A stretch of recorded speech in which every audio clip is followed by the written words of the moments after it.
So, Bill, it's very interesting that 6 months on, we're seeing that this is not so much perhaps a reset in the relationship, but we are getting more clarity as to what the Biden approach to Beijing is.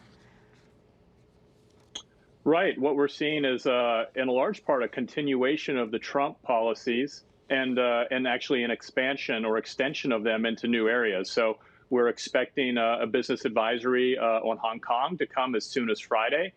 We saw a new business advisory for firms that do work in Xinjiang region, and this latest news from Janet Yellen and her team at the Treasury Department that they don't see any reason to continue or restart those strategic economic dialogues that ended in the middle of the Trump administration, but which for more than a decade were a regular part of bilateral relations between China and the U.S. So when would the next chance be for both sides to meet? Because I know that in the G20, the Chinese delegation just met virtually, so there was really no real opportunity to see each other face to face.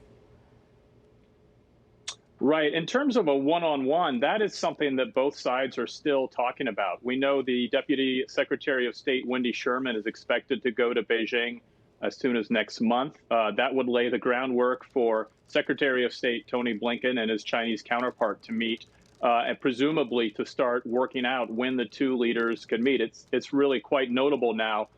President Biden has met with most of his counterparts in Europe. He's met with the leaders of Japan, South Korea, and he obviously had that summit with Russian President Putin just a few weeks ago. So President Xi Jinping is the last remaining and a significant holdout from that agenda so far. So there's a lot of interest in when that would take place.